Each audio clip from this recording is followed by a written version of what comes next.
السلام علیکم ورحمۃ اللہ وبرکاتہ۔ خدیجۃ الکبریٰ آن لائن قرآن اکیڈمی سے حافظ قاری سید محمد فیضان چشتی آپ کی خدمت میں حاضر ہے۔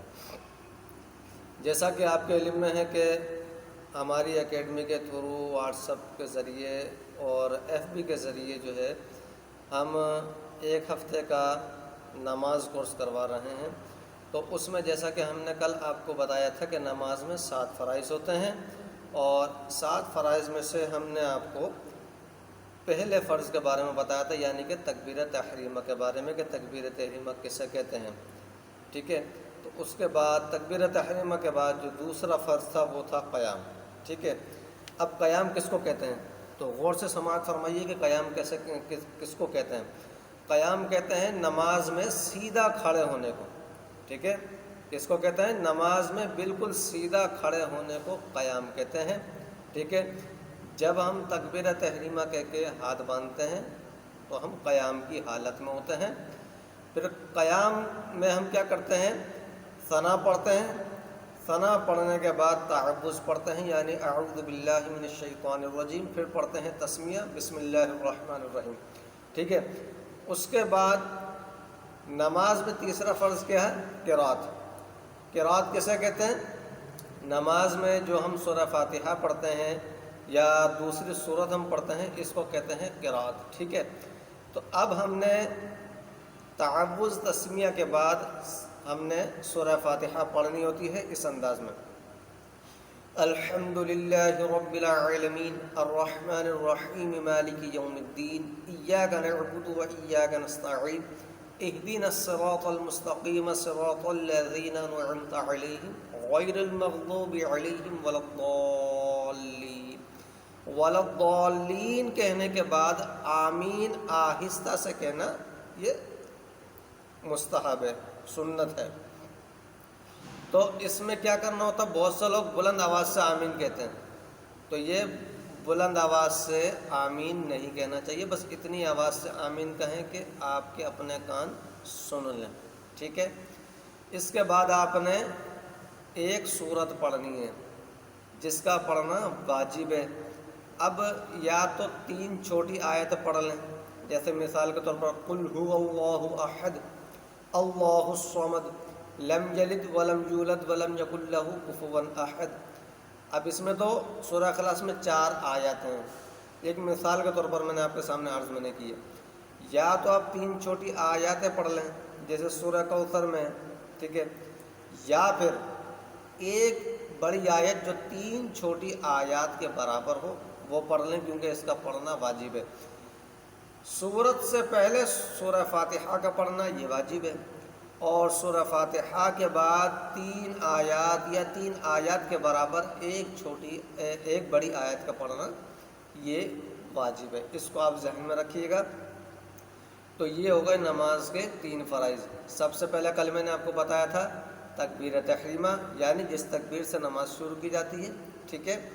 نمبر 2 قیام، نماز میں سیدھا کھڑا ہونے کو قیام کہتے ہیں۔ اور نمبر 3 قرات، یعنی سورہ فاتحہ پڑھنا اور سورت کا پڑھنا، ٹھیک ہے۔ قرات کرنا فرض ہے، یہ ذہن میں رکھیے گا، ٹھیک ہے۔ اور ولا الضالین یعنی سورہ فاتحہ کے بعد آمین جو ہے وہ اتنی آواز سے کہنا ہے کہ آپ کے اپنے کان سن لیں۔ تو یہ تھے آج ہمارے 2 فرائض جو میں نے آپ کی خدمت میں عرض کر دیے، ایک قیام اور دوسرا قرات۔ اب قیام کے اندر تھوڑی سی احتیاط کو آپ جو ہے ملحوظ خاطر رکھیے گا۔ بہت سے لوگ کیا ہوتے ہیں کہ مرد حضرات وہ کیا ہوتا ہے کہ باہر گھر سے باہر تو جو ہے نا وہ اپنے پیروں پہ مطلب چلتے رہتے ہیں نا، دھندناتے رہتے ہیں، چلتے ہیں پھرتے ہیں، سب کچھ کرتے ہیں، گھر میں بھی اوپر نیچے آتے جاتے ہیں، مگر جب مسجد میں آتے ہیں تو مسجد میں آنے کے بعد جناب کو جو ہے نا وہ کرسی چاہیے ہوتی ہے کہ نہیں جی میں تو کھڑا ہو کے نماز نہیں پڑھ سکتا، میرے کو تو کرسی چاہیے۔ تو کرسی پر نماز پڑھنے کا بھی ایک شرعی حکم ہے۔ جب تک آپ کے ساتھ کوئی شرعی عذر واقع نہ ہو اس وقت تک آپ جو ہے وہ کرسی پہ نماز نہیں پڑھ سکتے۔ اگر آپ کے ساتھ کوئی واقعی ایسا شرعی عذر ہے جس کی وجہ سے آپ سیدھا نہیں کھڑے ہو سکتے تو آپ کو اجازت ہے کہ آپ بیٹھ کر نماز پڑھ لیں، ٹھیک ہے، یا آپ کرسی پہ نماز پڑھ لیں۔ ایسا نہیں ہے کہ آپ پورے شہر میں تو جو نا وہ چل رہے ہیں پھر رہے ہیں سب کچھ کر رہے ہیں، مگر نماز کے وقت میں مسجد میں آ کر یا گھر پر جو نا آپ کو کرسی کی حاجت ہے، بغیر کرسی کے آپ نماز نہیں پڑھ سکتے، تو یہ کوئی شرعی عذر نہیں ہے۔ اور کوئی بلا شرعی عذر کے جو ہے قیام کو چھوڑتا ہے، یعنی اس فرض کو چھوڑتا ہے، تو اس کی نماز نہیں ہوگی۔ اسی طرح عورتوں کے لیے بھی یہی حکم ہے، کیونکہ جو شرعی احکامات ہیں نماز کے، تو اس میں ہر عاقل بالغ مسلمان مرد اور عورت دونوں شامل ہوتے ہیں۔ تھوڑا بہت فرق ہوتا ہے مردوں اور عورتوں کے مسائل میں، مگر اکثریت جو وہ کامن ہوتی ہے، ایک جیسے ہی ہوتے ہیں۔ تو یہی مسئلہ ہے کہ عورت کے لیے بھی ہے کہ اگر عورت جو ہے وہ نماز میں قیام چھوڑتی ہے بلا کسی شرعی عذر کے، کیونکہ ایسی بہت سی عورتیں دیکھی جاتی ہیں کہ بازاروں میں مارکیٹوں میں اور مالز وغیرہ میں تو بڑی مطلب خوب اچھی طریقے سے وہ چل رہی پھر رہی ہوتی ہیں، مگر جب وہ گھر پر آتی ہیں اور جب نماز کا ٹائم ہوتا ہے اور جب وہ نماز پڑھنے کی مطلب جو کوشش کرتی ہیں، تو وہ ان کو جو ہے وہ کرسی کی حاجت ہوتی ہے کہ بھئی کرسی لا کے دو، کرسی پہ بیٹھ کے نماز پڑھوں گی میں، تو یہ کوئی شرعی عذر نہیں ہے، اور اس طرح کرنے سے ان کی نماز نہیں ہوتی۔ تو برائے مہربانی یہ علم دین سیکھیں، نماز کے مسئلہ مسائل کو سیکھیں، اور یہ آپ لوگوں کے پاس ایک بہترین موقع ہے، جو خدیجۃ الکبریٰ آن لائن قرآن اکیڈمی آپ کو جو ہے بذریعہ واٹس ایپ اور بذریعہ فیس بک کے آپ کو جو ہے وہ یہ مختصر وقت میں ایک بہت اچھا اور یہ اہم کورس نماز کورس آپ کو کروا رہی ہے، تو اس سے بھرپور فائدہ اٹھائیں۔ اس کا ایک طریقہ جیسے کل میں نے عرض میں نے کی تھی کہ جو لوگ ہمارے واٹس ایپ گروپ میں شامل ہیں یا فیس بک پر ہیں، تو وہ ان ویڈیوز کو بار بار دیکھیں، اور ہو سکے تو اپنے موبائلز میں اس کو ڈاؤن لوڈ کر لیں، اپنے پاس سیو کر لیں اور اس کو بار بار دیکھیں، ٹھیک ہے؟ بار بار دیکھیں گے تو اس سے انشاءاللہ آپ کی جو نالج میں اضافہ بھی ہوگا اور آپ کی نماز درست بھی ہو جائے گی۔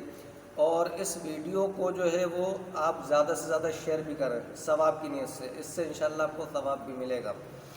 اور اس کے علاوہ میں آپ کو بتاتا چلوں، خدیجۃ الکبریٰ آن لائن قرآن اکیڈمی خواتین و حضرات کو، بچے اور بچیوں کو گھر بیٹھے آن لائن ہوم ٹیوشن فراہم کرتی ہے۔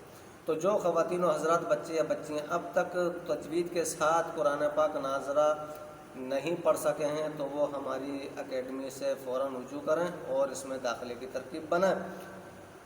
اس ویڈیو میں، آج کی ویڈیو میں جو بات آپ کو سمجھ میں نہیں آئی ہو، تو وہ ہمارے واٹس ایپ گروپ میں آپ جو ہے وہ میسج کے ذریعے یا وائس نوٹ کے ذریعے آپ سوال کر سکتے ہیں، انشاءاللہ عز و جل آپ کو بر وقت اس کا جواب مل جائے گا۔ اللہ تعالیٰ سے دعا ہے کہ جو کچھ ہم نے سنا اس کو یاد رکھنا، اس پر عمل کرنے کی توفیق عطا فرمائے، آمین بجاہ النبی الامین صلی اللہ تعالی علیہ وآلہ وسلم۔ السلام علیکم ورحمۃ اللہ وبرکاتہ۔